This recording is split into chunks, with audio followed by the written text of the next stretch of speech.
Good afternoon. I call to order the Knox County Commission meeting for Monday, November 17th at 5 p.m. Madam Clerk, please call the roll. Commissioner Rawls. Present. Commissioner Darrett. Present. Commissioner Oster. Here. Commissioner Jackson. Commissioner Russell. Here. Commissioner Hill. Here. Commissioner Lee. Here. Commissioner Thompson. Here. Commissioner Fox. Here. Commissioner Jay. Here. Commissioner Frazier. Present. All members are present. Thank you. Seated to my right is Vice Chairwoman Kim Frazier, Deputy Law Director Mike Moyer. Seated to my left is Ms. Kim Ellis with the Knox County Clerk's Office. I do see that Mayor Jacobs is here, Dr. Reiswick, and former Commissioner Randy Smith. So welcome. At this time, I will turn the devotion over to Commissioner Thompson. Thank you, Madam Chair. When I received the letter in the mail requesting that I do the devotion, the first thing that came to mind was it's Thanksgiving, and everybody has their take on how soon we should get to Christmas. I've seen plenty of little videos where it says going to bed at 11:59 on Halloween, 12:01, the whole house is decorated for Christmas. Ever since I was a kid, that notion of how quickly the decorations and all hit Home Depot and Walmart and the shelves, and we got to get ready for Christmas, and we shuffle Halloween out of the way, we kind of skim over Thanksgiving.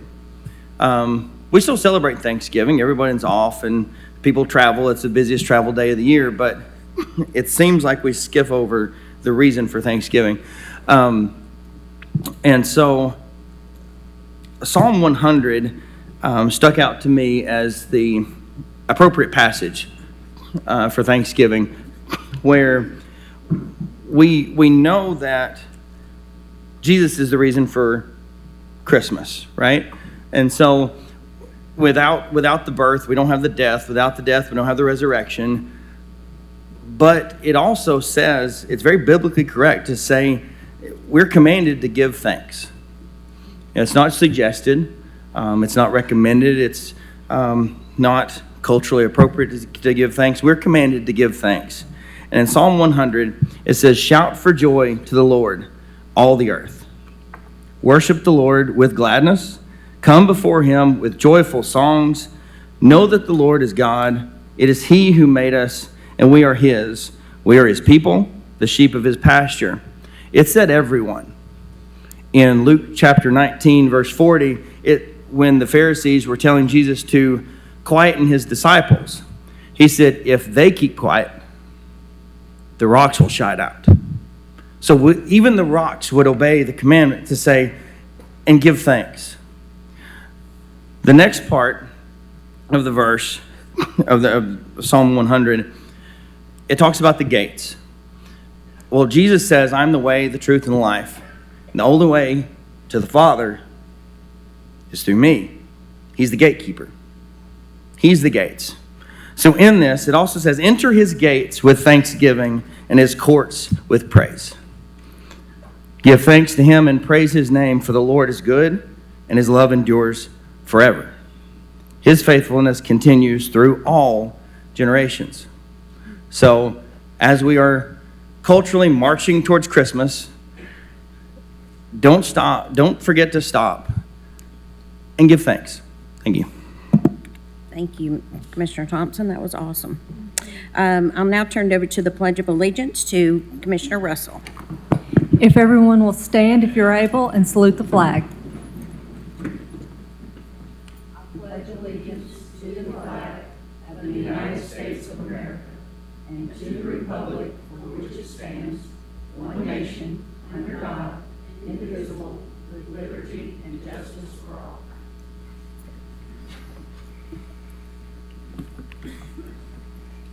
Thank you. All right. It's at the pleasure of the body. After we set the agenda, we'll entertain a motion on the education and general consent calendars, honorary resolutions, and presentation, and then the rest of the agenda. The additions are number 38, 44, and 49. Defer to December 28, 45, and 46. Defer to May of 2026, number 42 and number 48. Withdrawals 1, 2, and 36. And non-consent 29 through 31, 33 through 35, 39 through 41, 43 through 44, 47, and 49. And I'll do the non-consents one more time. 29 through 31, 33 to 35, 39 to 41, 43 through 44, 47, and 49. Do I have a motion? Second. I've got a motion on the floor by Commissioner Durrett, second by Commissioner Hill. Any discussion? Seeing none, all in favor? Aye. All opposed? The ayes have it. I will now entertain a motion to set the agenda. Oh, I did that. I'm sorry. I'm one down ahead of me. Education and general consent calendar. I've got a motion on the floor by Commissioner Hill, second by Commissioner Jackson. Any discussion? Seeing none, all in favor? Aye. All opposed? The ayes have it. Thank you. Madam Clerk, first item, please. Yeah, we did.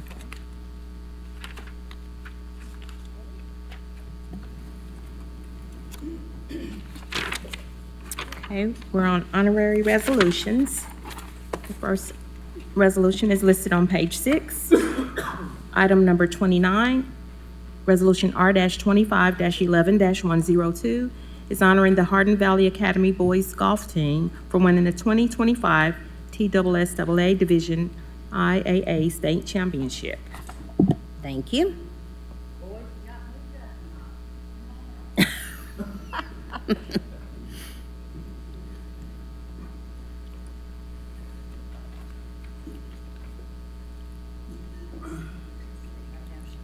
Yeah. Just gonna let her get down there. Thank you, Madam Chair. Thank you, Board. I was so excited Commissioner when Hill. I got an email. Commissioner Hill. Oh, motion to approve. Second. Thank you. Got a motion on the floor by Commissioner Hill, second by Commissioner Frazier. Any discussion? Seeing none, all in favor? Aye. All opposed? The ayes have it. Commissioner Hill, the floor is yours. Thank you. I was so excited when I got a phone call from a mutual friend of ours, Mr. Williams, that informed me that our Hardin Valley Hawks had gone all the way to the state with their men's golf, and their women had actually finished second TSSAA. So when I tell you we've got a bunch of lean, mean swinging machines here in Hardin Valley, we absolutely do. So it's my privilege to read this resolution. And fellas, as I call your name, just raise a hand or something so that they'll know who we're talking about. Whereas the Hardin Valley Academy boys golf team, known as the Hawks, achieved record-breaking season in 2025 through remarkable teamwork, dedication, and perseverance. Whereas the Hawks began their historic season by posting the lowest scores in tournament history at the Spartan Invitational, 5-Star Prep Master, and the Morristown Invitational. Whereas the Hardin Valley Hawks finished as district runner-ups before winning the region championship, earning their first ever trip to the TSSAA championship. And whereas TSSAA Division I 2A state champs, the Hawks set the second lowest scoring total in large public school history at 5 under par. 5 under par, you guys, as a team. I have never even hit par in my life. Whereas team member Eli Glenn, thank you, Eli, finished 3rd overall as state champion, highlighted by an exceptional 4 under par final round. Whereas Hunter Musa, thank you, sir, finished in the top 10 in the state with a 1 under par total. Whereas Arjun Patel, Arjun Patel, thank you, Arjun, scored a 1 over par in round 1 and finished top 5 in the region, Whereas Jake Sheffield, tied for 12th in the state, earned medalist honors at the 5-Star Prep Masters, finished runner-up at the Morristown Invitational, and was medalist in the region championship. Whereas Connor Williams, happens to be the coach's son, but clearly he earned his way, didn't he? Also tied for 12th at state after leading the Hawks in a 1-under par opening round, runner-up in the Spartan Invitational, posted second lowest score in the 5-Star Prep, and won Morristown Invitational and finished runner-up in the district. Whereas additional team members, Connor Johnson, Ben Wright, Ben, okay, thank you, and Sam Stiles, Caden Doan, Jimmy Luttrell, and Mike Huff contributed to the team's success and outstanding season. Whereas the Hardin Valley Boys Golf Team has brought great pride and recognition to Hardin Valley Academy, Knox County Schools, and the Knoxville community through their historic achievement. And whereas the team was led by head coach John Williams, Mr. Williams, who guided the Hawks to the Boys State Championship as well as back-to-back state championship appearances for the girls golf team, including runner-up team finish in 2025. So we almost had boys and girls finish as state champs this year. Whereas athletic director Brian White and principal Kirk Reniger provided direction, support, and encouragement throughout the season. Let it be resolved. The Knox County Commission hereby honors and recognizes the Hardin Valley Academy Boys Golf Team for their outstanding accomplishments this season and for capturing the 2025 TSSII Division I AA State Championships.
Thank you. Congratulations, guys. It's a huge achievement. Next item, please. Item number 30 is Resolution R-25-11-103. It's honoring Vulcan Materials Company and Dixie Lee Quarry for winning the 2025 Excellence in Community Relations Gold Award. Thank you. Do I have a motion to approve? Motion to approve. I've got a motion on the floor by Commissioner Frazier, second by Commissioner Jay. Any discussion? Seeing none, all in favor? Aye. All opposed? The ayes have it. The floor is yours, Commissioner Hill. Thank you so much. As I told Vulcan Materials when I first came to know several of them several years ago, whoever thought a rock quarry could be a good neighbor? Think about it. I'm here to tell you that in our Hardin Valley community, Vulcan Materials is better than a good neighbor. Not only do they cooperate and anything that's ever brought to their attention do they handle immediately, but their outreach to our community and things they've done in our community have just been above what anything we could ever ask from a rock quarry, y'all. So having said that, Commissioner Frazier's going to read the resolution. Thank you, Commissioner Hill. It is a great honor, and they are great neighbors, I will tell you that. Whereas Vulcan Materials Company's Dixie Lee Quarry was recently awarded the 2025 Excellence in Community Relations Gold Award by the National Stone, Sand, and Gravel Association, and whereas NSSGA's Community Relations Excellence Awards annually recognize producer member operations for their contributions to the community in which they operate and efforts to enhance public perception of their facility, company, and the aggregate industry. And whereas this year, NSSGA received 97 total applications with only 8 Gold Award winners who stand out from the rest for their engagement in the community. And whereas Dixie Lee Quarry is a limestone quarry that opened in Knox County in the 1960s and consists of 345 acres with 28 employees. And whereas Dixie Lee Quarry has a legacy of involvement in the Knoxville community, as this marks the second time that Dixie Lee Quarry has received the Community Relations Gold Award, with the first being in 2015. And whereas this award, Dixie Lee Quarry was judged in the categories of special events, charitable contributions, volunteer project, advocacy efforts with local, state, and/or federal government, quarry education, and media relations. And whereas Dixie Lee Quarry achieved the Gold Award for showcasing its outstanding participation in community events like the Town of Farragut Fun with Fleet, the Hardin Valley Christmas event Lighting the Valley, providing monetary and materials donations to the community, participating in an Adopt a Road cleanup, a track refresh at Farragut Intermediate School, and an old graveyard cleanup, conducting tours at its operation, which included visitors from schools, community groups, and an open house with 650 participants, just to name a few of its community engagement activities. And whereas the Knox County Commission wishes to congratulate Dixie Lee Quarry for receiving the prestigious 2025 Excellence in Community Relations Gold Award, and to express its appreciation to Dixie Lee Quarry for investing its time and resources for the benefit of Knox County community. Now therefore be it resolved by the Commission of Knox County as follows. The Knox County Commission hereby honors Vulcan Materials Company's Dixie Lee Quarry upon the occasion of its receipt of the 2025 Excellence in Community Relations Gold Award, and for being recognized on a national scale for its exemplary involvement in our community. Be it further resolved that the resolution be presented to Vulcan Materials Company's Dixie Lee Quarry. Be it further resolved that this resolution is to take effect from and hereafter its passage as provided by the Charter of Knox County, Tennessee, the public welfare requirement. Let's give it up for Vulcan Materials.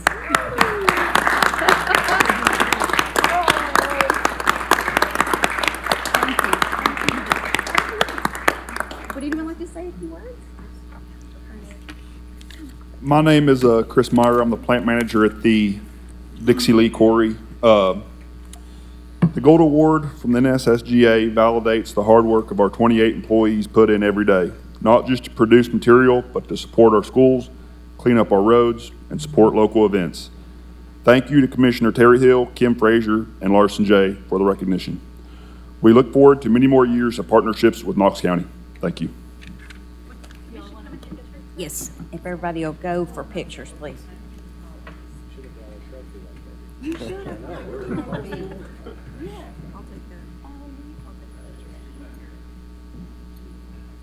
here's another copy. Okay, perfect. You need to be in the picture.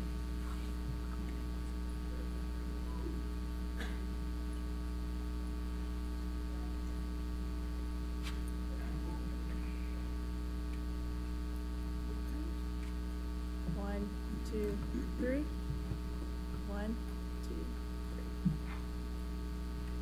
Thank you. That'll be good. They're the ones that do all the work.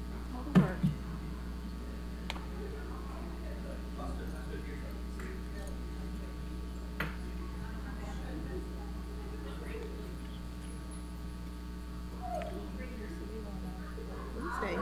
Yes, you go. Let's go choose. Huh? Yes.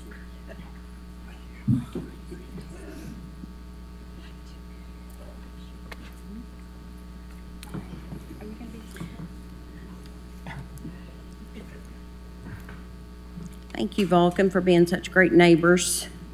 You're not in my district, but you're a neighbor of mine. Before we go to the next item, I'd like to recognize Director Mack Everybody wish him a happy birthday today. Thank you. Next item, please. Item number 31, Resolution R-25-11-104 is honoring Mark Brown with Three Ridges Golf Course. Motion to approve. Got a motion on the floor by Commissioner Frazier, second by Commissioner Hill. Any discussion? Seeing none, all in favor? Aye. All opposed? The ayes have it. Commissioner Frazier, the floor is yours. Thank you, Madam Chair. I've had the honor of getting to know Mark Brown serving the past 3 years on the Three Ridges Golf Board. And one thing that I quickly learned is that Mark is a selfless leader. He is much more comfortable celebrating and encouraging others. So I appreciate him letting us acknowledge his induction into the Bristol, Tennessee School Athletic Hall of Fame. This recognition reflects not only his excellence on the field, but the dedication, the discipline, and the character that he has carried into his service to Knox County. It also reminds us that it is never too late to acknowledge excellence. Commissioner Rawls. Thank you, Commissioner. I get the privilege of reading this. And Mark, I wish the younger guys could have stayed here. The younger golf team could have stayed here to hear the fantastic numbers that this dude hit. But nonetheless, here we go. Whereas the Bristol, Tennessee City Schools recently inducted Mark Brown into the Athletic Hall of Fame, whereas Mark Brown was a part of the Tennessee high school boys golf team whose 1976 wins took them to the team's first golf state championship title, showcasing their impressive dedication to the golf course. And whereas in 1976, the Tennessee high school boys golf team ended the season with a remarkable 69-3 record. So they did that. They were part of it. So 69-3 record, one that still stands to this day with a winning percentage of 96.5. And I play a little golf, and that's hard. So on the way to taking the state title, the Tennessee high school boys golf team won the 5th straight Big Six title, the 4th consecutive Big Nine crown, 6th District 1 championship, and 7th Regional 1 title. That's a big deal. Whereas the Knox County Commission takes pride in recognizing outstanding achievement by athletics in our community and desires to applaud Mark Brown and the Tennessee High School boys golf team in their tremendous success on the course. And whereas Knox County is fortunate to have Mark Brown serving as golf director at Knox County's Three Ridges Golf Course, and his expertise and experience on the golf course have greatly contributed to the success of Three Ridges in being maintained and ranked as a top 10 municipal course in the state of Tennessee. Now, therefore, be it resolved by the Commission of Knox County, the Knox County Commission hereby honors Mark Brown upon the occasion of his induction into the Bristol, Tennessee School Hall of Fame, Athletic Hall of Fame, and remarkable achievements as part of the Tennessee High School boys golf team, which culminated its winning and coveted state golf championship in 1976 and 1979. You want to say anything? Yeah, I do. Listen, I'm blessed to be in the position I am, but your support with golf in Knox County helps breed those kids that you just saw a few minutes ago. So thank you so much. You're the part of it. Thanks.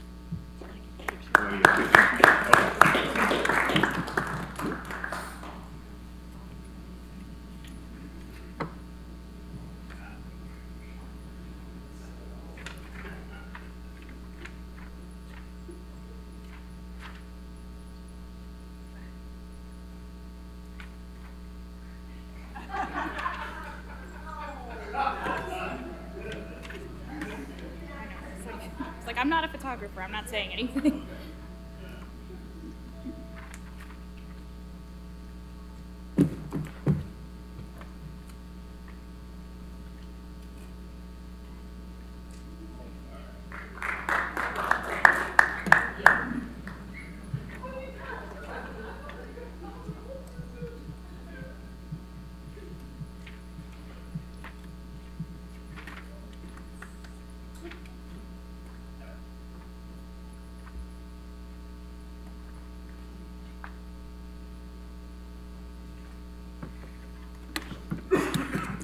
Mark, I would like to personally say something to Mark. When I was put on the golf board, all my boys are humongous golfers, and I don't know anything about it. And so they were talking about bunkers, and so, I mean, I know what a bunker is, but not in golf. And so I text my youngest, and he said, "Oh, God, do not ask him that." Mark was great to be able to go to and ask questions. He was patient with somebody, just learning kind of how it all worked and how it came together, and I just want to thank you for that. So, all right, next item, please.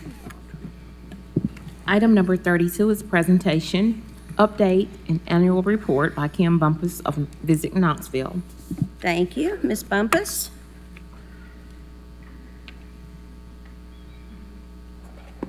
Hello, everyone. I'm Kim Bumpus, President Visit Knoxville, 301 South Gay.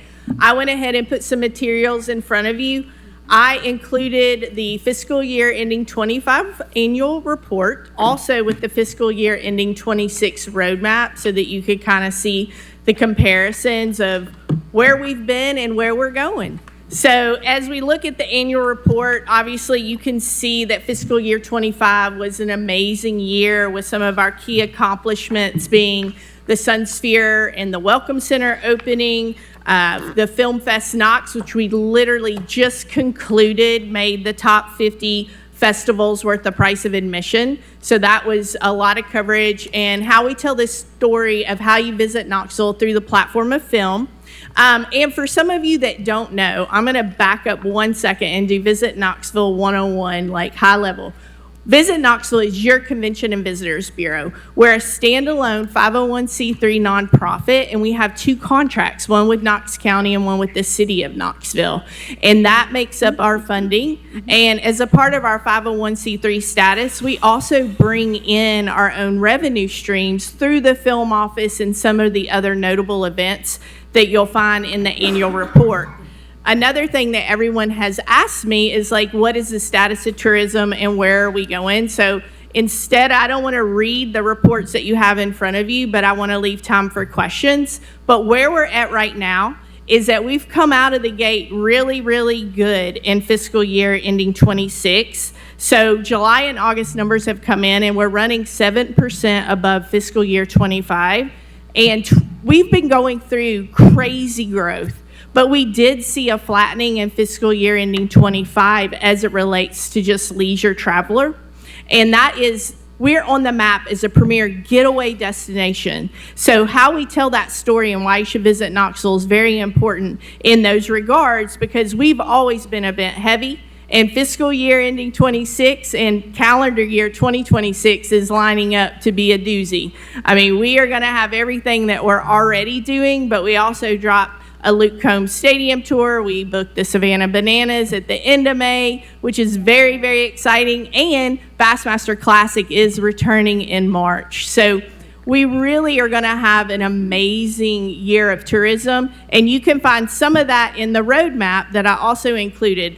This is fiscal year ending 26, and our fiscal obviously is July 1 through June 30th. And this really tells the story. Visit Knoxville, and I have some of the team with me behind me. We book over 210 events in the year for a future year, while servicing, hosting, partnering with over 350 events in the year for the year. So really what that means is there's very little that happens in Knoxville that we don't touch in one way or the other. We also run the Sun Sphere as a 7-day-a-week attraction, And that is a huge accomplishment in the consideration of creating the Sunsphere Fund that is now painted the Sunsphere back to its original blue. We've also built a welcome center at the base, all paid for by the Sunsphere Fund, which is a minimal charge to our visitors that come to Knoxville.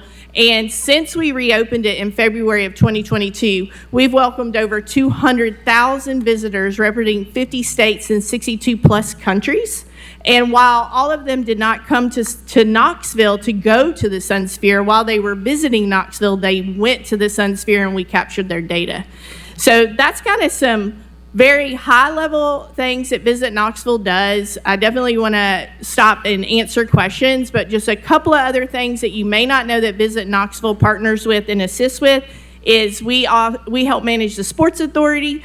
We've helped do conversion for soccer to baseball back to soccer. We literally just brought up the soccer field today after Knox won the championship last night, which was awesome. We're also partnering with UT, the city, and the county on a traffic management feasibility study that we're running on behalf of the whole community so that we can make sure as we're booking these huge events, sometimes on top of each other, that we're managing the traffic correctly. And then, like I said, I mentioned the Sunsphere, and then we also manage K-Town Connect, which some of you might reference them as the green shirt individuals that walk all over downtown, but that's our ambassador program, and they're there to make connections. They're to connect a visitor with services or connect a unhoused with services. It is whatever they come across, they assist with, and I think that that's really been a huge shout out along the Cumberland corridor and the downtown sector, and we just expanded into the stadium. So I think I just hit the high level. I can go longer. Some people told me to go shorter. So here's where I'm stopping. If anyone has any questions, I'm happy to answer them. Thank you, Ms. Bumpus. Commissioner Fox. Thank you, Madam Chair. Visit Knoxville takes some of the funds that it receives from hotel, motel, and turns around and then provides funds to other nonprofits. Is that correct? Yes, we Okay. do have marketing partnerships from the 40% that we get as a part of our funding from the county. Yes. What is the criteria for determining who should receive funding from Visit Knoxville as a marketing partner? We look at each one of those festival partnerships on a case-by-case basis, and a lot of it has to do with, do they have out-of-town attendance? Do they have a media component? So, for instance, Big Ears would qualify for a certain level because we help handle their housing and they bring an international customer, versus, say, our partnership with the Asian Festival, which is really telling our story internationally through some of the influencers they bring to town. So it's definitely a case-by-case basis. Okay. Is there a vehicle by which you can, like, are there applications that are made to your organization? How do you determine who, or how is the initial pool of potential grantees identified? Yes, so basically what happens is they reach out to us directly, and we don't have a formal process like the Arts and Cultural Alliance, where ours is more, they reach out to us, we evaluate the need. We don't necessarily have like a grant pool that we're issuing, so there's not a policy of that nature. It's more of a marketing partnership opportunity that's measured case by case. And I could definitely provide you a list of those partnerships. Okay. Are there organizations that have asked for funding and not received funding? Every now and then, yeah. Okay. I mean, and what criteria would be used then to exclude those particular organizations? Like, for instance, if it was I'm trying to think of a good example. If it was a locally oriented, let's just say a high school was doing a pageant and they reached out to Visit Knoxville and they said, hey, can you give me $500 to help with the pageant? We don't necessarily partner with things like that because that's something that would open up a can of worms to all of the different pageants that you might imagine were around Knoxville, Knox County. We really try to lean into anything that's a visitor experience that would help us tell the story of why you should visit Knoxville, that would also be something that we could promote to visitors that when they're here, that's their visitor experience. They may not come here for Chalk Walk, but they might very much enjoy Chalk Walk while they're here. Does that make sense? Mm-hmm. All right, thank you. Is there any other questions for Ms. Bumpus? Commissioner Thompson? Thank you, Madam Chair.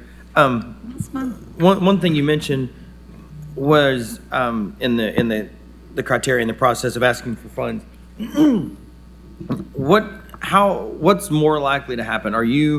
Is Visit Knoxville seeking out things like Bassmaster or are organizations coming to Visit Knoxville saying, hey, we want to come to Knoxville, or are you seeking them out to bring them here? Is it a push or is it a pull? It's a little bit of both. I mean, it's definitely Knoxville's on the map.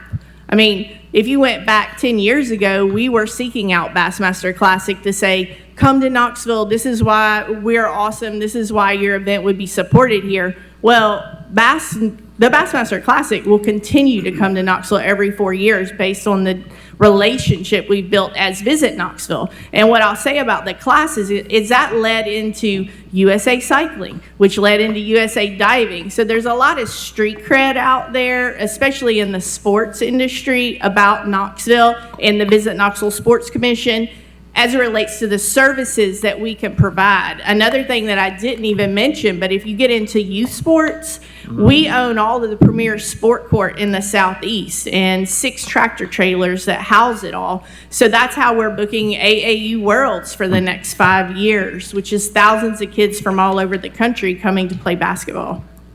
Okay, thank you. So we're seeking it out. As far as the local support, that's a whole different bucket.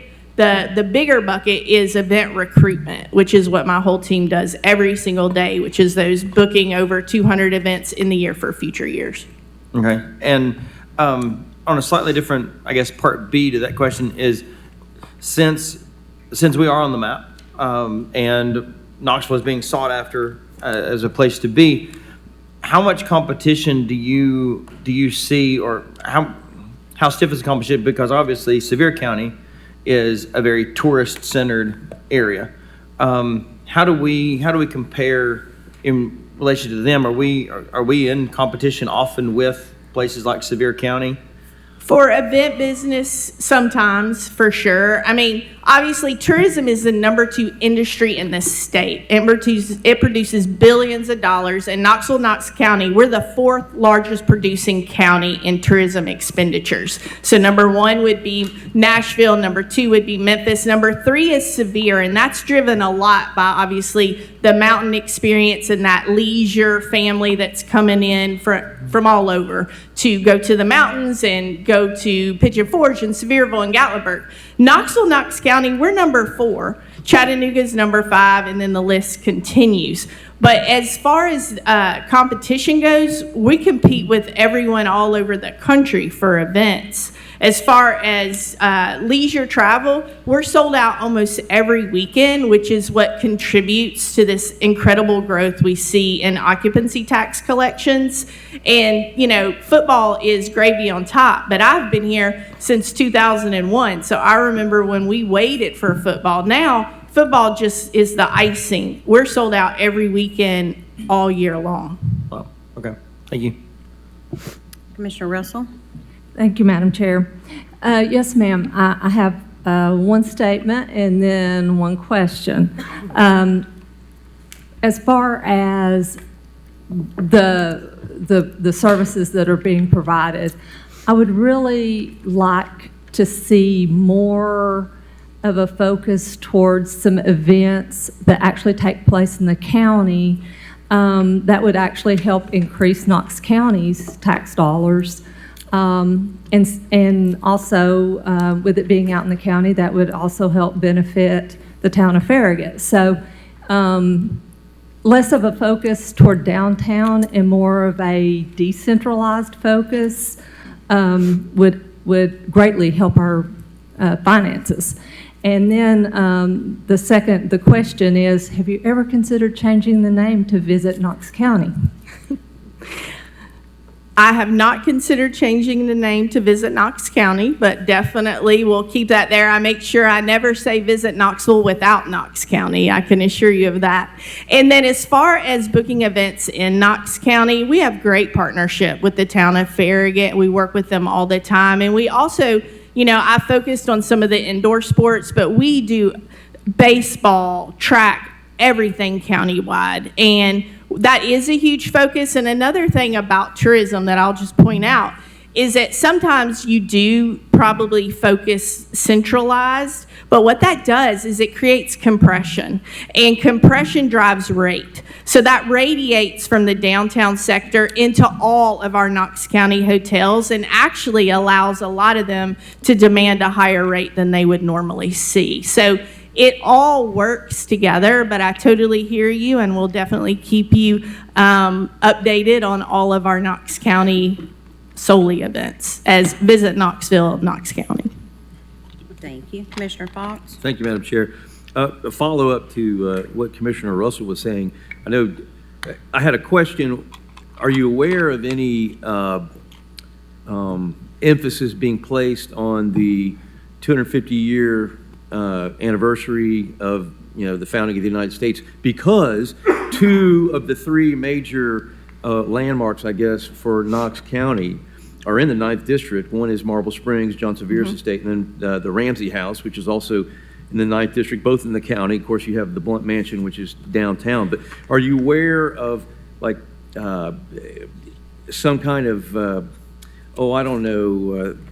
nucleus of people coming together to try to make a special tourism effort for this particular area? Because Knox County actually, these three landmarks that I discussed, the people behind them actually played an integral part in the founding of the country with like the Over the Mountain battle that took place. A lot of the people from Knox County fought in that battle. And so I was just curious, what have you heard about what's coming up for the 250th anniversary? Yeah, 100%. Those conversations are just now starting. I've had over 3 or 4 entities reach out and say, who's going to organize it? What are we going to do? So that is something that I think you'll see Visit Knoxville try to spearhead on behalf of all the different entities that you just listed, because not any one of them can necessarily do it, but I think Visit Knoxville, we could create a collective approach, because that is a tourism message that we want to celebrate and get out there.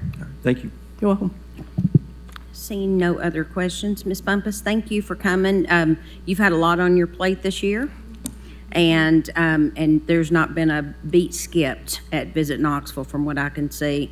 And if you guys haven't been to Savannah Bananas, you're going to want to go to that, because there's really nothing quite like it. So that's kind of a feather in our cap to be able to get that.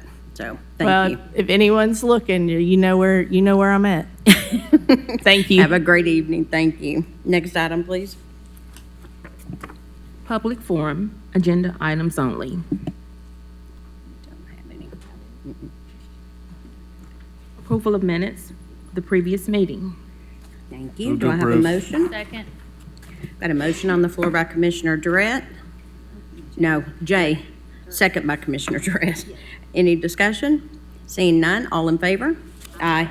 All opposed? The ayes have it. Next item, please.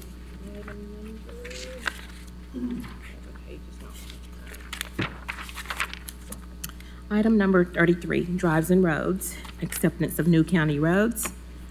A is Lily Bridge Crossing Lane, Unit 1.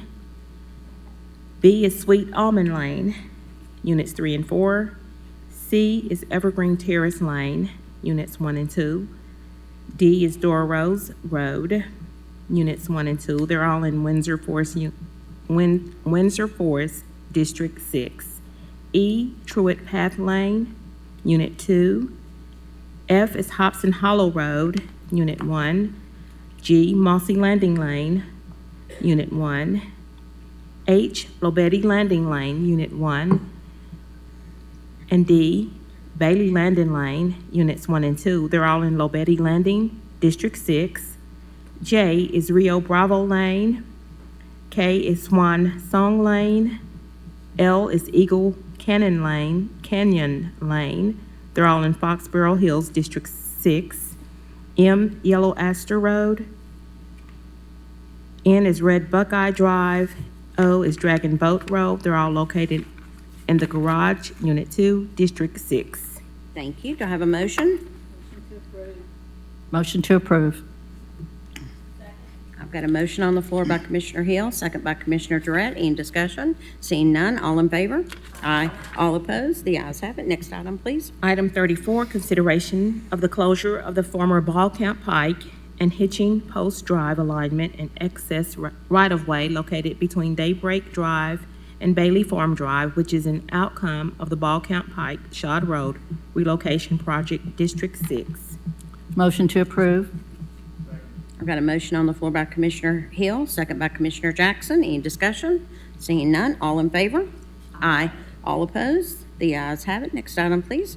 Item 35, line item transfers, total amount of $274,745. Motion to approve. I've got a motion on the floor by Commissioner Jay, second by Commissioner Rawls. Any discussion? Seeing none, all in favor? Aye. All opposed? The ayes have it. Next item, please. We have 106 notary public applications. Motion to approve? Got a motion on the floor by Commissioner Durrett, second by Commissioner Hill. Any discussion? Seeing none, all in favor? Aye. All opposed? The ayes have it. Next item, please. Item number 37, spread of record, the order of the Knox County Mayor reappointing Joseph Longmire to the Board of Commissioners of the Northeast Knox Utility District. Item 38, accepting through spread of record the letter of retirement of the Honorable Andrew Jackson VI, Judge of the Knox County General Sessions Court, Division 4, effective December 31st, 2025. Thank you. Item number 39 is Resolution R-25-11-901, amending the Knox County Commission rules, Rule 6, miscellaneous, to add a new Section L regarding the establishment of legislative review of applications for state or federal assistance through spread of record. Motion to approve. Got a motion on the floor by Commissioner Frazier, second by Commissioner Durrett. Any discussion? Commissioner Frazier?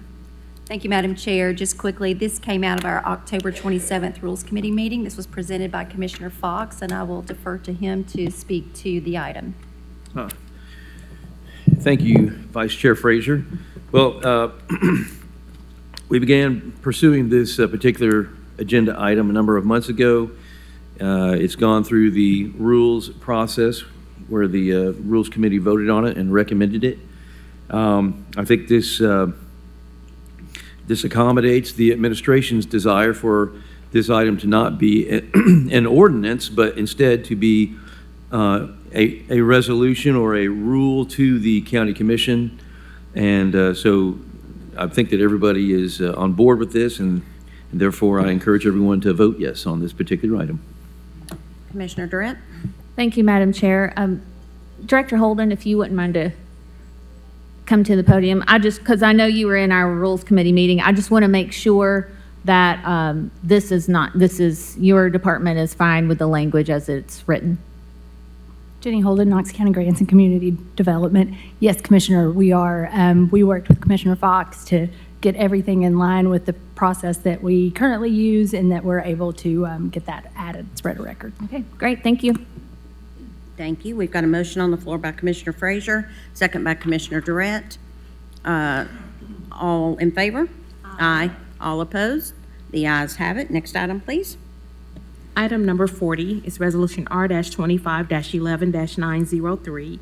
It's amending the Knox County Commission rules, Rule 5, Section B, committee meetings open to commission membership, to clarify that commissioners who are not members of a committee may participate in the committee meeting except for the audit committee when it is called into a confidential, non-public executive session under state law. Motion to approve. I've got a motion on the floor by Commissioner Frazier, second by Jackson? Yes, Okay. Jackson. All right, any discussion? Commissioner Frazier. Thank you, Madam Chair. Again, this came out of a discussion at a regular agenda meeting and then was moved to the October 27th Rules Committee meeting. It's simply to clarify language in Rule 5, Committees and Boards, Section B, Committee Meetings Open to Commission Members. We wanted to clarify the language to include except for the Audit Committee when it is called into a confidential, non-public executive session under state law. Again, it is just to clarify language that we can, as commissioners, participate in any committee meeting except for the Audit Committee when it's called into special confidential executive session. Thank you. Commissioner Thompson? Thank you, Madam Chair. Just for clarification, on the participate in the committee meeting, is that, does that also include the participation of the discussion and conversation of non-committee members where they can discuss without necessarily being called on to discuss? You can.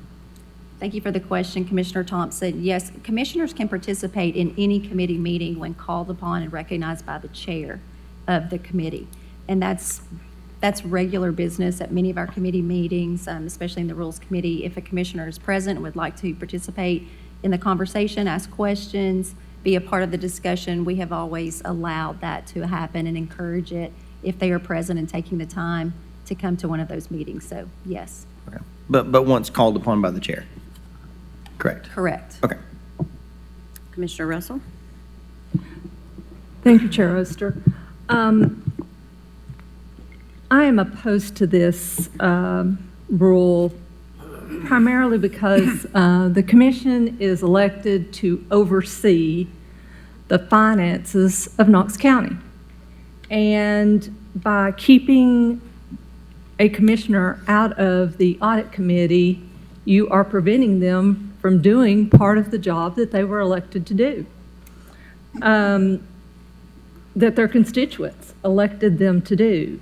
If this is an issue of a potential conflict of interest, why not just write the rule to say that if the law director sees that there could be a potential conflict of interest with one of the commissioners, that the law director can just advise them that they are not allowed to attend the meeting.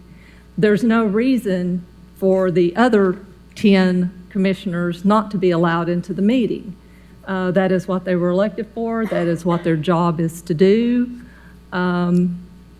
Knox County deserves to know that there's more than just a couple of eyes looking at our finances. If anything, recent news has showed us that the more eyes keeping watch, the better, not the less number of eyes keeping watch over our finances. So I'm going to vote no and would suggest that it go back. And if it's a conflict of interest issue, just write the rule that the law director can make the call that if they perceive that one of the commissioners has a conflict of interest, that they'd not be allowed, and simply just not allowed. And that way it allows the other 10 commissioners to be there and do their job. Commissioner Fox? Thank you, Madam Chair. This is a question for Mr. Moyers. It was my understanding that this is a state law issue and that state law actually prevails upon us that if you go into executive committee for the audit committee, that it specifically prohibits other people from being present. Is that right? That is correct. Okay, what's the citation on that? Andy, come on. Oh, I thought you. I'm happy to get it for you, but I don't have it in the top Okay, of my I head. wasn't playing Jeopardy with you. I thought maybe you knew off the top of your head or something. No, I wish I did, but I don't have that kind of memory. Okay. Dale Workman would be able to tell you, but I can't do it. Yeah, okay. All right. Commissioner Jay? I think Mr. Moyers might have just answered it, but for any other committee, everybody can participate, but the audit committee is under state statute. Only when executive session is called upon, only those members can go into that private executive session. That's all that this says. So it's literally only one state statute that it applies to. Everything else, everybody can go to any committee meeting at any time. All right. We have got a motion on the floor by Commissioner Frazier and a second by Commissioner Jackson. All in favor? Aye. All opposed? Abstain. Next item, please. Item number 41, Resolution R-25-11-904 is amending the Knox County Commissioner Rules, Rule 6, Section E, honorary resolutions, proclamations, and discussion items regarding honorary resolutions. Motion to approve. Second. Got a motion on the floor by Commissioner Frazier, second by Commissioner Durrett. Commissioner Frazier. Thank you, Madam Chair. Again, this came out of our October 27th Rules Committee meeting. It was brought to the committee for recommendation by Commissioner Durrett, and I would defer to Commissioner Durrett to address the item. Thank you, Commissioner Madam Durrett? Chair. All it does is that it just clarifies that honorary resolutions are reserved for people who are either residents, I can read, that reside in, or an individual or organization that resides in or is based in Knox County, or whose significant contributions directly benefit the Knox County community. That's the change, so it's just a clarification. Thank you. Any further discussion? Seeing none, I've got a motion on the floor. Commissioner Hill? Oh, thank you.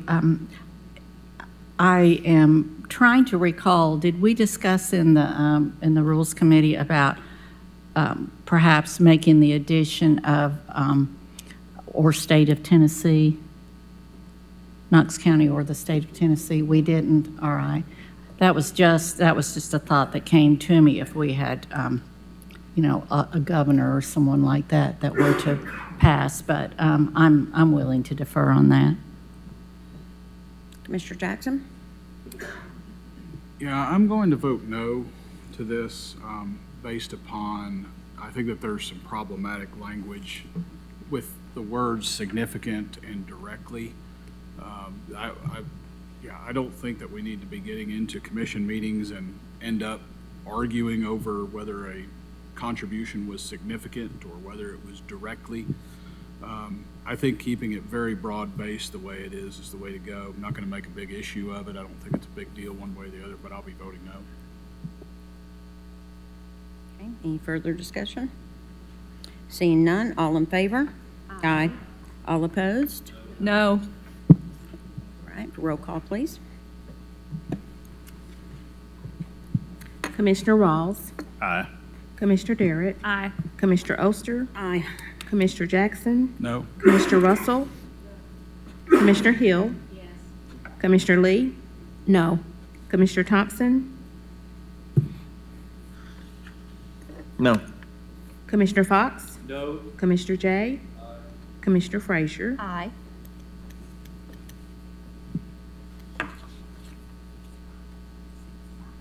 Okay, so that passes 6-5. Next item, please.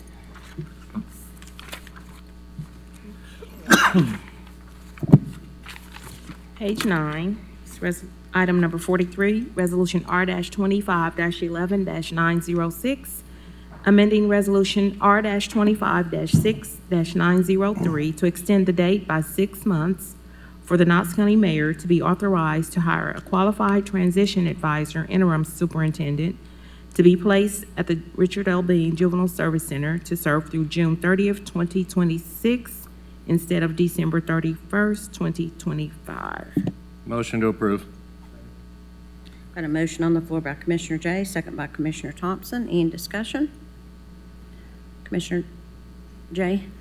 I just wanted to point out that as I had mentioned last week's meeting, for those who were in attendance or are on this board, I provided a comprehensive packet at our meeting last Thursday, and we had a very, very robust meeting. For those of you who are not in attendance, you should have had the same comprehensive packet on your desk this afternoon, and happy to answer any questions.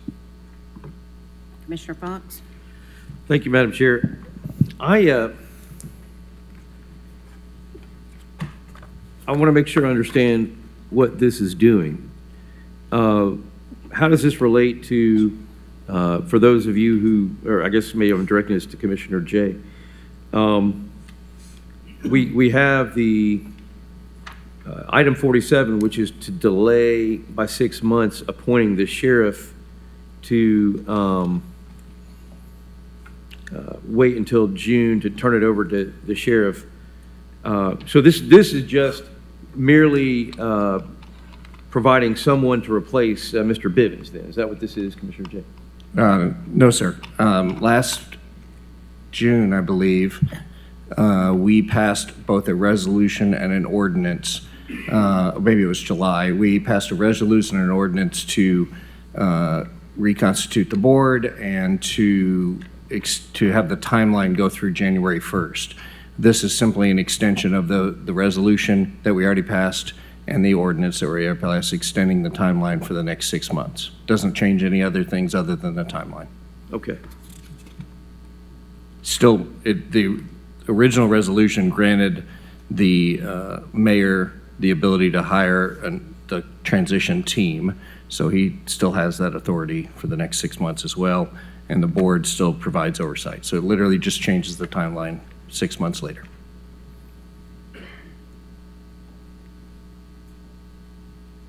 Okay.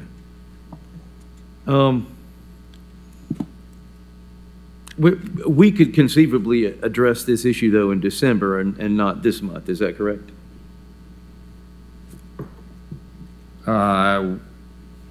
We could, but I don't see any reason to delay it. We know that we're in a transition period. We know the issues ahead of us. We know the work we've done to date. We know the team that is in place now, and we know the board and the work that's continuing. So I don't think anything will change between now and next month, other than the date.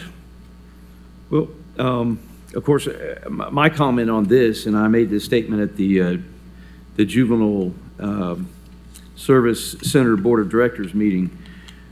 I think there is, at this point, some information that I would like to hear before we make a decision, and that is, I'd like to hear the answer to 3 questions that were posed, or that I guess were elicited by the statement that Mr.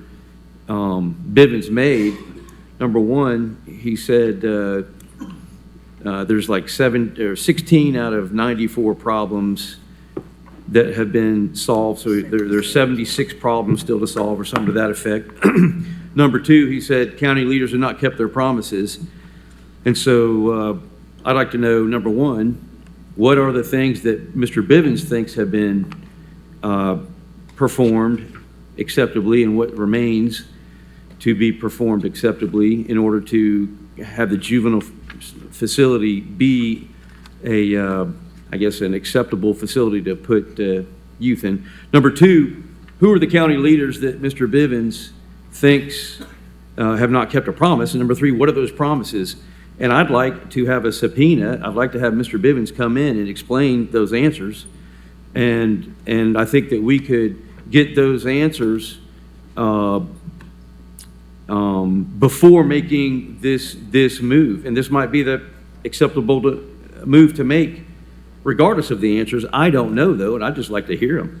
And so I was going to make a motion during new business to have a subpoena issued by the county commission on Mr. Bivens so that we could hear him testify next month. And then we could make this, just continue everything for another 6 months. But we have this opportunity. So that's what my thinking is. And I see that some other commissioners are going to be wanting to speak on this, but I may well make some type of substitute motion, but I'd like to hear what everybody else has to say. Thank you. Commissioner Russell? Yes, ma'am. And my comment is less about the time and more about the question. The facility that we have has 120-bed capacity. The whole time it's been built, I think it has never been to capacity. It is a wonderful asset that is sitting there that has never been used to its full potential. I guess my question is, why are we not asking the question of should we, not how do we? The question that I think this commission has been asking ourselves is, how do we run this? How do we do this or accomplish this? I don't think that's the question we should be asking ourselves. I think the question we need to be asking ourselves is, should we be doing this? I would like to see us hire an outside consultant to look at potentially selling that facility to the state of Tennessee, allow them to run the facility, and then we could just pay per Knox County juvenile that has to be in there. Right now, just quick math, I think we had budgeted $5,300,000. From the statistics I saw when we were over there, we're averaging around 30 kids. That is somewhere around almost $500 a day per child. That is, or per person that's in there, that is so inefficient. Part of the reason it's so inefficient is because you've got a building that's sitting there less than 25% utilized. So I would like to see this commission look at, or the administration consider looking at hiring a consultant to maybe do some of that research to see why can we not, maybe there's a better solution than Knox County doing this. Maybe this is something the state of Tennessee needs to be doing, and we need to be paying them on a per person basis for the people that are in Knox County, because most of the children that are over there in there, a good many of them aren't from Knox County. They're from other counties, and they're paying us a very small amount of money to have those children in there, nowhere near what it's costing us to run the facility. Commissioner Jay. Thank you, Madam Chair. I want to address these two before some of our other committee members jump in. Mr. Fox, I thank you for joining us. We have met 5 times. I'm glad you were able to join us for your first meeting and to ask those same 3 questions last week. We answered 2 of those 3 questions in the meeting, and the last one was talked about being brought for the committee in December. This is hard work. Transition is difficult, and there are a lot of moving parts and pieces, and we have demonstrated through the packet that was presented at that board meeting a really concentrated effort by everyone in Knox County to address the longstanding issues of the facility, and work is going very well. I'm sorry that Mr. Bivens decided to resign his post, but this, as we said last week, this facility is bigger than any one person, and we move on with the work that has to be done. We don't go backwards. We look forward, and we figure out how to do that. So, Ms. Russell, I welcome you to join us at any of those meetings. We've had 5 so far. We will have 1 every single month. And we did commission an outside group to do an event, do a study for us. In June, when we passed this resolution, we asked an outside entity, CTAS, to come in with their expert, do a comprehensive review. That CTAS report was sent to you and all the other commissioners. It's been made public, and it gave us a blueprint for how do we move forward with the facility and all of the elements that are needed. So I welcome you to bring any future questions to the committee.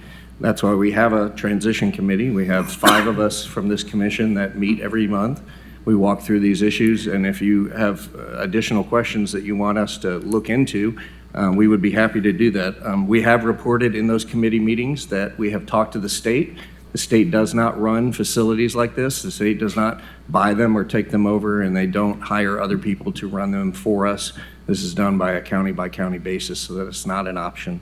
And we're looking at all future modeling options, but all of these issues that you all have raised have been talked about in exhaustion at our committee meetings, and probably will be for the next 6 months as we continue the transition. Thank you. Thank you. Commissioner Jackson. Thank you, Madam Chair. Just wanted to address a couple things that are kind of redundant of Commissioner Jay. But, you know, what we have approved as the Juvenile Detention Board is that we are asking for an additional 6 months. It doesn't mean that we're not making a decision on anything except just extending this another 6 months and continue to improve the situation over there. That's all we're asking. I mean, we're not asking for a change in direction at all. To Commissioner Jay's point, we have a CTAS report. I welcome everybody to come to the Juvenile Detention Board where we ask these very difficult questions. And this is a very difficult situation. I want everybody to understand how complex this issue is and how many different things we've already thought about, how much the staff has put into thinking about. And to quote Judge Irwin, that at the end of the day, we have to remember these are kids and there's a humanity in this, and that we are trying to do the best thing for the kids that are in our juvenile detention center. And this is a complex issue, and we're asking for more time. To Commissioner Russell's point, those are the exact questions that we have asked, that I've asked, are what is the best use for this facility? Maybe it's a different use. And those are the things that we are working toward. But it's not going to be done in 3 months or 4 months. I asked during the last board meeting, I said, hey, we have this report, which I have a copy of right here, with 90 some odd improvements that have to be done. And I said, hey, I want an Excel spreadsheet that lists all of them, and I want to see what do we need to do in 30 days, 60 days, 180 days, or even 60 months. But this is a process that is going to take months, if not years, to rectify and then figure out. And this is super complex. We're not going to be able to decide, fix everything in the next 30 days. And all the Juvenile Detention Board is asking is let's extend this another 6 months and let us continue to meet on a monthly basis. And I welcome the entire commission to come, meet with us, and listen and read this report, because this report is eye-opening. Commissioner Rawls? Thank you, Madam Chair. I'd just like to bring us back to center for a minute. What's before us is 43, the resolution to find leadership. We have leadership that has left the building, so we need to be able to hire new leadership. That's paramount. Studies, et cetera, any of that, those things can happen, but we need to create an ordinance for the mayor and allow him to create new leadership in the building. So there's 43. 47 is an extension of time that the board has for doing this work. I think to Shane's point, we were a bit optimistic in thinking that we could do it. And I think we all know that we were a bit optimistic as the board got into the work of it. And we realized that, hey, we need more than the time frame that we've allotted. The sheriff, et cetera. So that's what we're voting on. We can subpoena while we're doing this. We can still examine best case uses, but right now we need to vote on these two things. So, Commissioner Thompson? Thank you, Madam Chair. As Commissioner Jay said, this past Thursday, there was a meeting, and I'm obviously not on the committee, but given the circumstances, I wanted to go and learn and support our committee. And obviously, as Commissioner Jackson pointed out, CTAS report clearly said we have 90 plus problems. Well, the way I see it, we might have 99 problems, but Bivens leaving is not one of them. We have a great transition team. Our committee is, what I saw, is something to be proud of.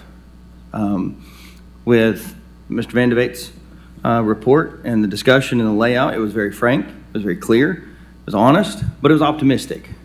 I don't think we're not headed in the wrong direction. We've had a course correction, and the future is much brighter than where it has been for the last 50 years. And so asking for 6 more months to just basically give the mayor the authority to appoint a new director. The sheriff has stated that he's not ready to take over yet and needs some more time. We also have an election coming up. That came out of the meeting. And so if Sheriff Spangler took over in June, well, there's a new sheriff in September. Sheriff Spangler's term limited, so we automatically have a new sheriff in September. Well, then the conversation was, well, do we wait until September and have the transition team with the new sheriff so we know what that future looks like? But I don't think we need to dwell on Bivens and him leaving. We have so much more to tackle and take on, and so much more to focus on because, well, him leaving, that's in the past. So let's move forward in a positive direction and do it together. Thank you. Thank you. Commissioner Fox? Thank you, Madam Chair. Well, this past Thursday was the first time that I attended this meeting. Of course, it was the first time that the appointed director resigned and said there are a bunch of problems. So there was no real reason to attend before, although I am interested and I probably will continue to attend. But the report he gave is starkly different than what I'm hearing here. So I'm interested in what he has to say. And I think in order to have perspective on this issue, we need to hear what he has to say, because even more than the board of directors, he was there every day. So I mean, I guess people are making an issue that I've only been to one meeting. Well, y'all have only been to 5 meetings, and he worked every day in the juvenile facility. So I guess he has everyone beat. Again, he said that there are real problems, and I just want to know. I want to know what he thinks has been addressed, what he thinks hasn't been addressed, and who he thinks has failed to keep promises. That's information that's valuable to move forward. And it may not, he may have an invalid opinion or an opinion that shouldn't be given much weight, but it certainly ought to be an informed opinion.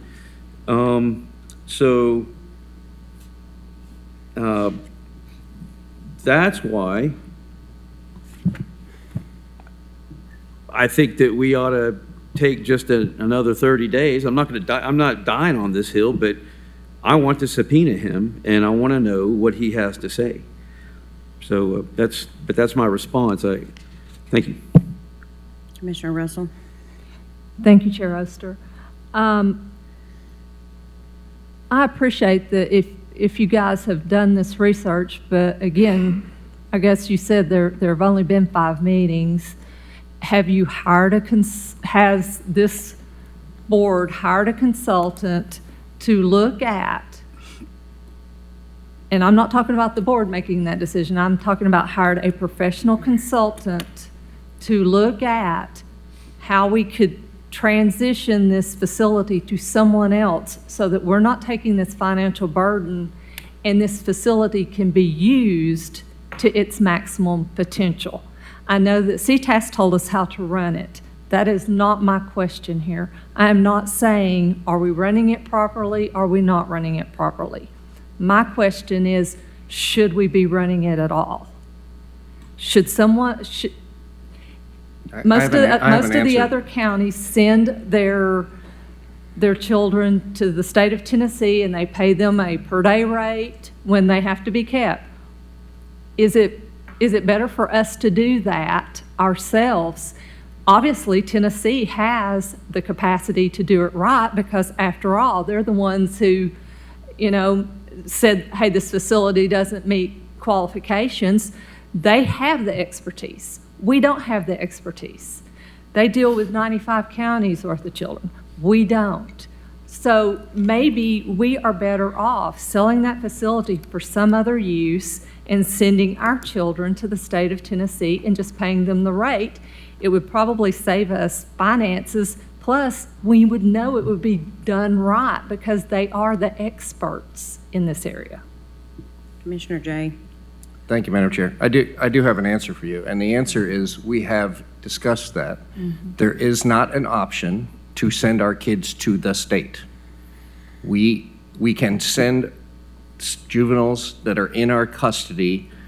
We could send them to other counties, but almost every other county is out of bed space, and that is not an option because it would still cost us money to do transportation. And the judge, as we've had lots of discussion about this, yes, where the judge has said it is not optimal to send juveniles to another county and then have to transport them in for court cases and back and forth and the trauma that would incur. And this is a statewide issue and everybody runs it a little bit different, but there is not an option to just send our kids to the state.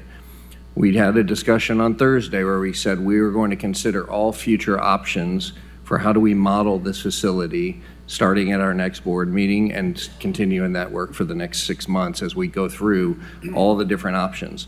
But there's only literally 2 facilities that are run by a private entity, and it's still their facility, but they contract with somebody else to run it.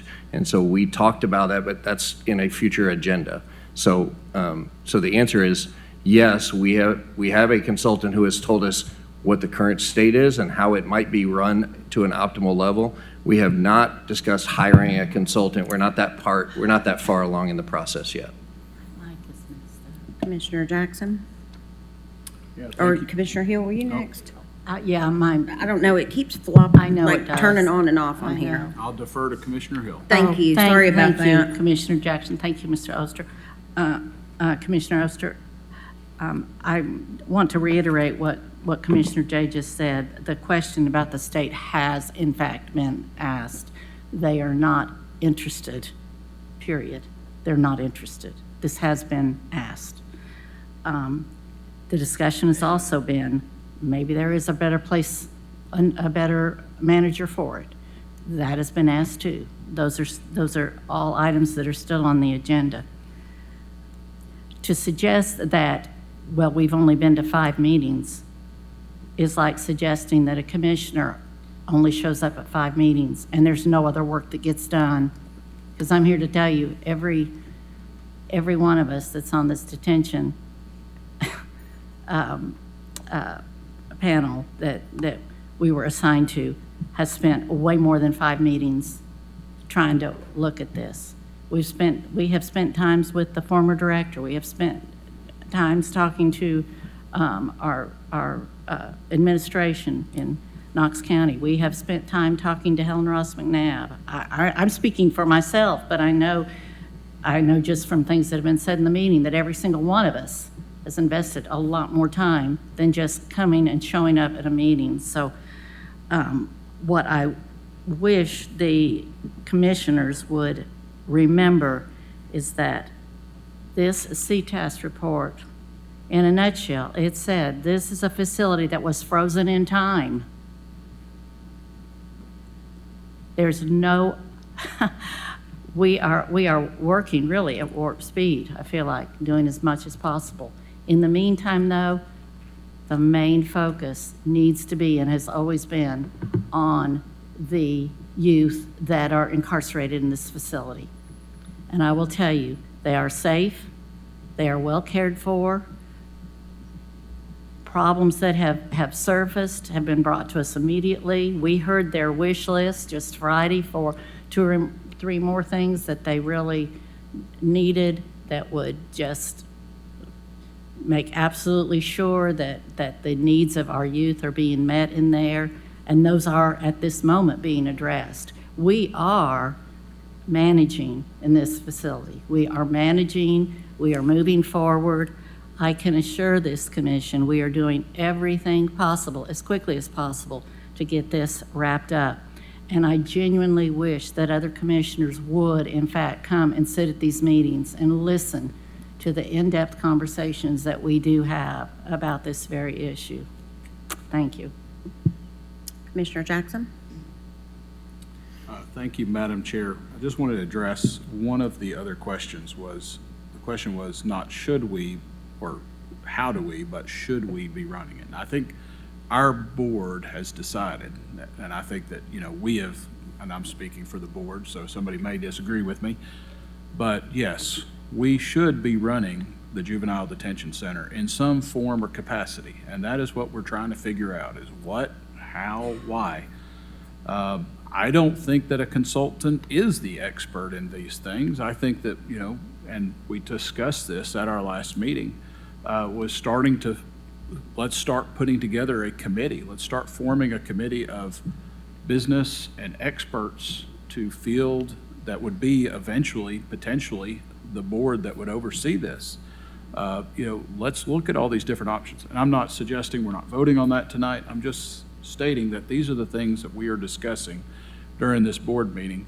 And I think we're just, at this point, the only thing that we are voting on here is to extend this to 6 more months, to allow us to continue, and to hire the new Juvenile Detention Center Director. So I move the previous question and that we cease discussion. Second. All right. I've got a motion on the floor to cease discussion by Commissioner Jackson and a second by Commissioner Durrett. So we have a motion on the floor to approve by Commissioner Jay, second by Commissioner Thompson. I object to the procedural report of what's happening. He can call for the question, and I think that has to be voted on. If there's an objection, it does. It takes 2/3 vote to cut off debate. would you call roll, please? And I'd like to have a discussion on this motion, which is to cut off debate, please.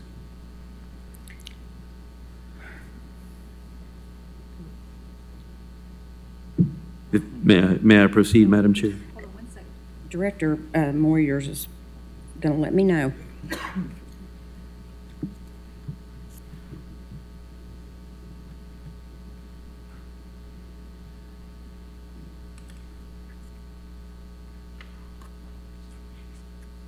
So, now, a motion to close debate is not debatable.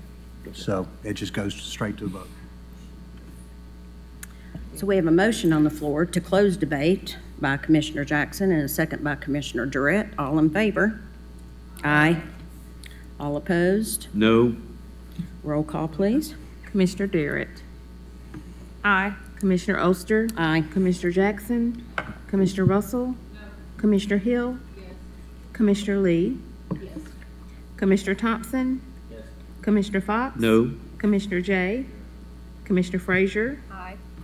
Commissioner Rawls. Aye.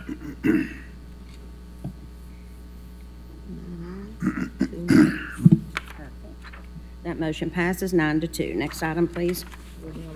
Oh, we've got to go back. I'm sorry. So we've got a motion on the floor by Commissioner Jay, second by Commissioner Thompson to approve. Commissioner Rawls? I was waiting. Oh, okay. You were ready to go. Okay.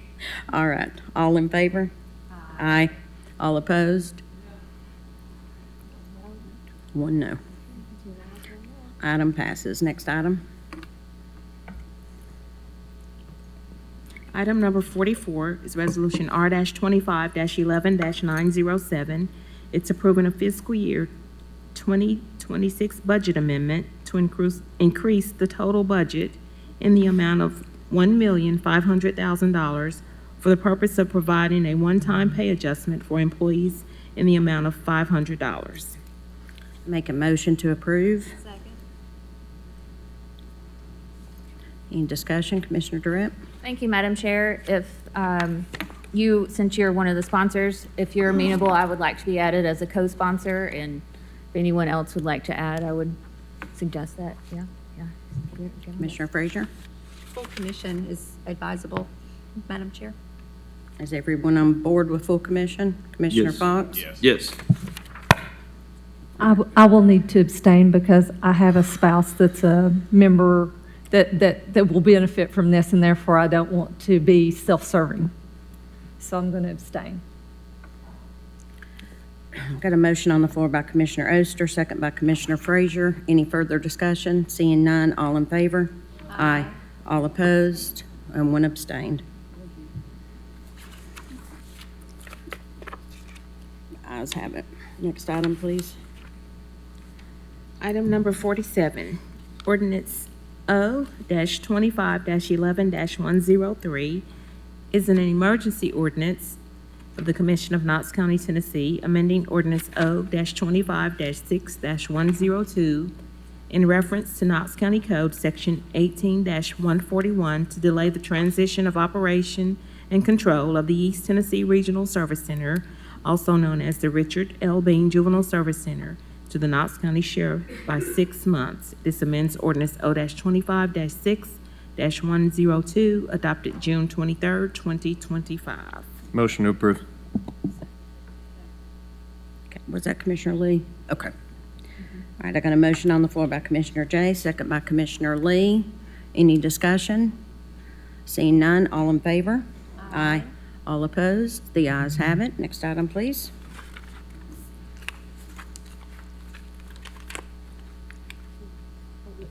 Yes. Public forum, open topics. Yes, and Vince, I do not want to pronounce your last name. I know I will butcher it, so I will let you do that. And then if you would just give your county of residence, you have 5 minutes to address commission. Is this on? Okay. It is. Hi, my name is Vince Cianciolo. I'm a Knox County resident for almost 30 years. There are about a million things I would rather be doing here tonight than speaking to you about Charlie Kirk.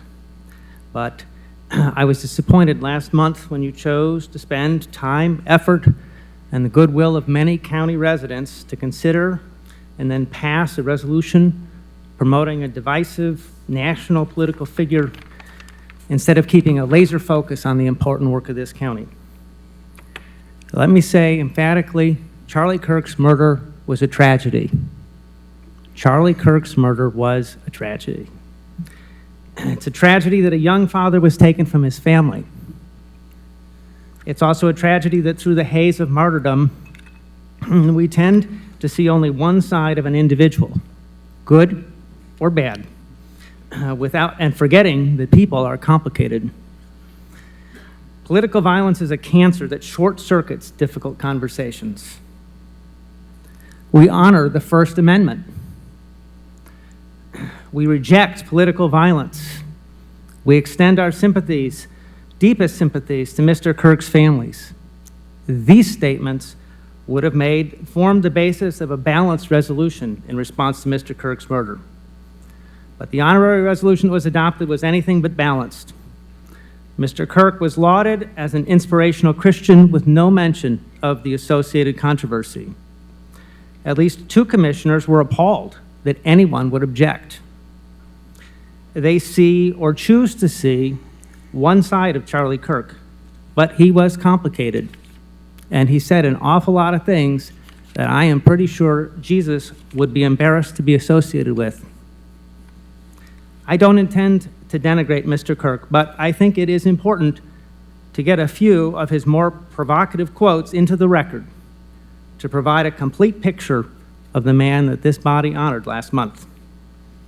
So, in his own words, whereas Charlie Kirk said, quote, "We made a huge mistake when we passed the Civil Rights Act in the 1960s.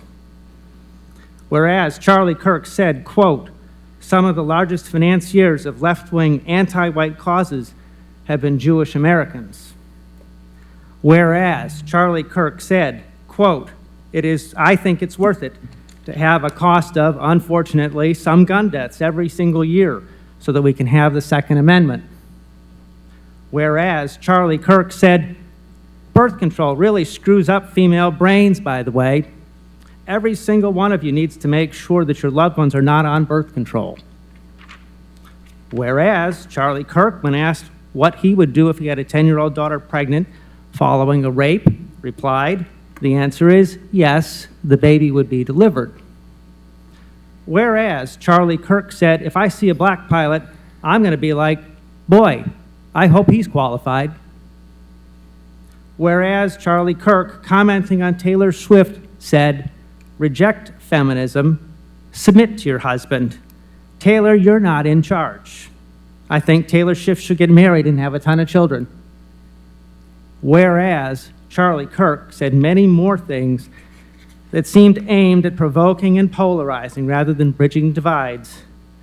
I find it plausible that many Knox County residents would indeed object to last month's one-sided honorary resolution. Thank you. Thank you very much. Commissioners, I apologize. That last one was an emergency ordinance, and we need to do roll call on that, so I apologize for missing that. So can we go back to that? I was kind of in the resolution mind and forgot. We all missed it, so thank you for taking half credit there. Okay, so we're starting with Commissioner Oster. Aye. Commissioner Jackson. Aye. Commissioner Russell. Yes. Commissioner Hill? Yes. Commissioner Lee? Yes. Commissioner Thompson? Yes. Commissioner Fox? Yes. Commissioner J? Commissioner Frazier? Aye. Commissioner Rawls? Aye. Commissioner Darrett? Aye. 10 Thank ayes. you. Thank you. Again, I apologize for that. Next item. The next item is number 49, under other business. Motion and vote of the commission to mandate that the chair call a special session of the commission on December 8th, 2025 at 1 p.m. in the main assembly room for the purpose of filling the vacancy in the office of Judge of the Knox County General Sessions Court, Division 4. Thank you. I'll make a motion to approve. Got a motion on the floor by Commissioner Oster, second by Commissioner Hill. Any discussion? Seeing none, all in favor? Aye. All opposed? The ayes have it. And Commissioner Fox. Thank you, Madam Chair. Yes, the only reason I was continuing to oppose moving forward on that resolution was I wanted to amend the motion just to say that a subpoena, I would have had a paragraph 2, a subpoena will be issued to the former, on behalf of the Knox County Board of Commissioners, to the former director, Brian Bivens, to compel his testimony to explain his resignation statement. And so, because I wasn't able to add it to that resolution, I'd like to make that motion here. And I would like a subpoena to issue. I actually reached out to Mr. Bivens and I haven't had a response. So I tried to do it privately and he didn't respond. But I would like to know the answers to these questions, and that's my motion. Thank you.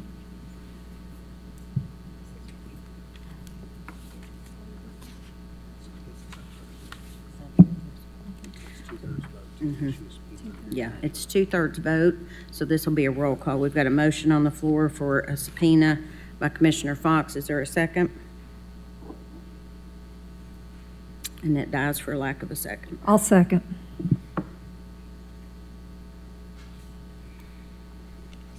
If you'll call roll, please.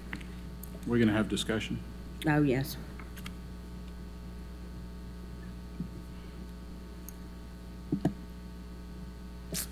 Commissioner Jackson? I'll get it started. Thank you, Madam Chair. Generally, I would say, you know, I think that this is probably overreach, but, you know, Mr. Bivens did publicly state to the press that there are some problems. So, I'm going to vote for this, the subpoena, because, you know, he needs to come and answer these questions. You know, he made a public statement to the press, and, you know, and the what if there are some things that we don't know. You know, that's what we need to know. So generally, I would have voted no to this, but on this occasion, I think it's, you know, I'll vote aye. Commissioner Durant? Thank you, Madam Chair. I just have a point of clarification. Director Moyers, do we have, is it 2/3 vote for us to consider it and then we take up the motion to add it, because we're essentially adding it to the agenda? Well, that is a fair point. The agenda was set, so if you're adding something to the agenda, it would require a 2/3 vote to do that. That is correct. And then under the charter, which is section 2.02H, it requires an affirmative vote of 2/3 of the entire commission in order to actually issue a subpoena. So yes, to add it to the agenda would require a vote if there's an objection to adding it to the agenda. And then secondly, you'd have to vote by 2/3 to actually issue the subpoena. Commissioner Russell? Yes, actually, I hope that we find out that maybe that Mr. Bivens was under some stress and everything is much better than he led us to believe. I'm not one to particularly look for trouble from someone as far as like trying to get information from them to make other people maybe not look as in good of a light.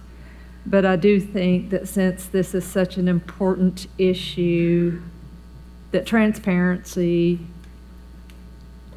I think that every vote that has ever occurred for the last year that I've voted on, I have always voted for transparency, for there to be openness of government, and I'm not doing this because I'm hoping that something unusual comes from it. It's because I like there to be transparency and people to be independent. And it doesn't hurt to hear another, he may have some suggestions that are valid and worthwhile.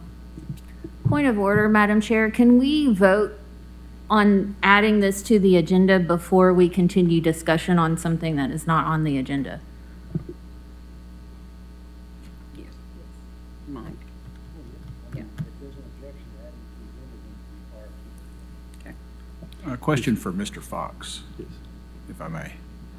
Do you want to delay this to December or do this now? No, I think we should do it now. And, I mean, is there an objection is the question. I don't know if Commissioner Durrett has an objection to that? I do. Okay. To me, the reasons for having a vote to add it to the agenda are effectively the same as voting to issue the subpoena. So I think I agree with Commissioner Russell that this is simply about bringing more information to the public. I can't imagine a situation in which more information would be counterproductive. And again, he may have nothing to, his testimony may have no weight to it. I don't know. But I want to hear what he has to say. So that's my plug. Thank you. We're going to vote to put this on the agenda. You'll start District 1, please. Commissioner Rawls, No. Commissioner Durrett, No. Commissioner Oster, No. Commissioner Jackson, Commissioner Russell, Commissioner Hill, Commissioner Lee, Aye. Commissioner Thompson, Yes. Commissioner Fox, Commissioner Jay, Commissioner Frazier.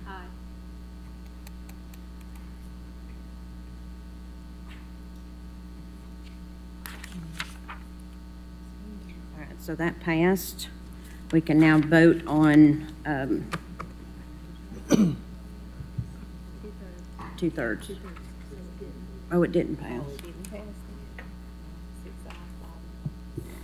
Yeah, it failed, 6-5. Sorry about that.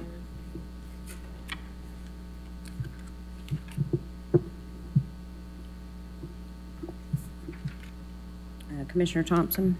Thank you, Madam Chair. Commissioner Fox, do you plan on putting this on the December agenda? Yes, I do. And I would like, Mr. Van de Beek, can you come down to the front for a minute?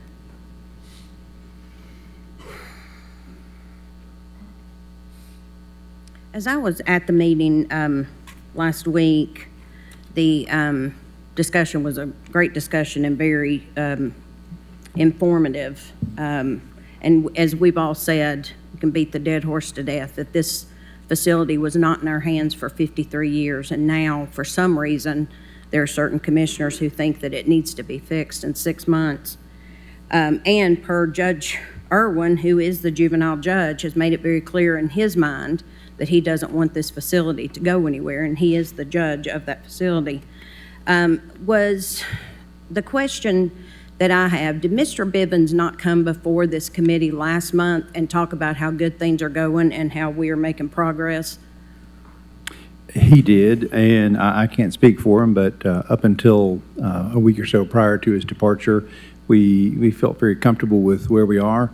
If I could, I'd reiterate that we were 5 decades getting in the situation that we're in, and for this commission, all of you, those of you who are on the committee and those of you who are not, give yourself some grace. You won't undo 5 decades in 5 months, and you've been in this for 5 months because July 1st was the effective date that Commissioner Jay's committee and the mayor's role was established. So again, 5 decades won't unroll in 5 months. Commissioner Russell, good questions. Shelby County has a capacity of 135. Shelby County. Davidson County has a capacity of 96. Why we have a capacity of 120 is a question we'd have to go back to 1972 to answer, but it is a good and fair question. Maybe they had too many long-haired boys back then. Maybe, but it is a good and fair question. What I'd do is one, thank Commission for the previous vote. What I wanted to share with you is that I think the thing that's more important than anything right now for our staff, because the staff is the other component along with the kids, and what the staff needs is stability and support. They need to see that stability and support from this commission, and they need to see it from the mayor's office, and we thank you for that. That's really important. So we have stability for the staff for the next few months, and that's just key. As far as the fact finding and the information and those longer term initiatives, all of those can go on, but in the meantime, we just have to make sure that the kids are housed and fed and safely cared for.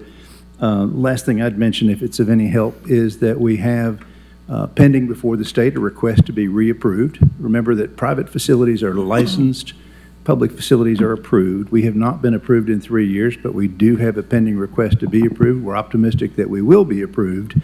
And Commissioner Fox, that won't answer the questions about why Mr. Bivens said what he did, but it will answer the question as to whether or not there is a third party that feels that this facility is safe, that it's properly administered, and that the kids are being properly cared for, and that's going to be the state of Tennessee, and that is an opinion to us that matters. So I hope that helps. Thank you. It does. I just wanted to make sure that full commission was aware that Mr. Bivens came before the committee a month ago and stated it on record that things were moving forward and that the juvenile center was safe at that point. I want to also personally thank the committee for doing the work that you've done. It's been an exorbitant amount of time, energy, and I know that you guys are learning on the fly like Dwight and I did and the mayor did when this happened over the summer. And I think you just continue in the direction that you're going because you're doing good work. And I think people do need to give grace after 53 years. So Commissioner Hill. Thank you, Madam Chair. I appreciate you pointing out the time frame there, and actually the time frame is even shorter because we had our prior meeting before this one last week, and it wasn't even a month, it was 3 weeks. So 3 weeks before, and 3 weeks before our meeting of last week, Mr. Bivens stood before us, said everything was going well, we were making good progress. We did, in fact, have stability. We did, in fact, have support amongst our staff. 2 weeks after that, he resigns for whatever reasons I cannot tell you. He made statements that were directly contrary to what he had, in fact, told the whole board and the public just 2 weeks prior to that. As has been made public, he does have an attorney. I just might want to ask you, Commissioner Fox, if the commission votes to go down this road and even subpoena him, I would seriously doubt that his attorney would even advise him to come and answer this subpoena. So let's say he does not answer it, then all we've accomplished at that point is just prolonging and tying up more and more, which is exactly opposite of getting to the people's visit of making this place better. So that's just my comments to this whole thing. Thank you. Commissioner Thompson. Thank you, Madam Chair. To reiterate what you said, I know I'm not on the committee, but I certainly appreciate the time and the effort and the diligence and the thoughtfulness that this committee has put forth in this effort to make it better. And the mayor's office and the transition team and the staff, as Mr. Vandervaart said, the staff needs stability. Well, Bivens leaving abruptly called that into question, whether the future stability. Well, the transition team and the mayor's office and this committee have provided that stability, and that was very obvious last week. Now, Mr. Bivens' statements, an interview, and things that he said triggered something that the folks in this room with cameras and notepads do their job, and they said, oh, wait a minute, is there something here? and I'm sorry. But I've got too much confidence in this committee, in our mayor's office, and the staff, and Judge Irwin, who, God bless Judge Irwin, because the unwavering attitude of the top priority is the children in this facility. And for someone on their way out to leave a 2-sentence resignation letter and then throw a spark to raise questions on the progress and the direction that this facility is going, I'm sorry. You don't get to just walk out and say something like that without being questioned and get the last word and then create chaos for this administration and this committee. So that's why, going into this, I was fine just letting him walk away. But no, this is not fair to the work and the effort that this committee and the mayor's office and the staff have put in to doing this day in and day out. Thank you. Commissioner Jackson? Thank you, Madam Chair. I'd like to propose that we go ahead and put it on the agenda for December to have Mr. Bivens come and speak to us. And I think it would, Madam Oster, if you would send a letter to Mr. Bivens requesting him to come, I think we could probably, and if he doesn't, we could have a vote for a subpoena, but let's have him come and speak to us voluntarily. Can we have him do that?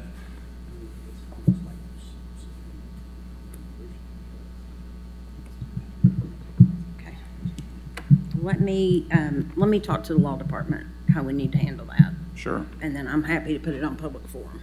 Sure. Yeah, I just want to make sure that we're going to do everything the way we need to do it. But thank you for that. To Commissioner Thompson's point, he's absolutely right. He made some caustic, terse comments.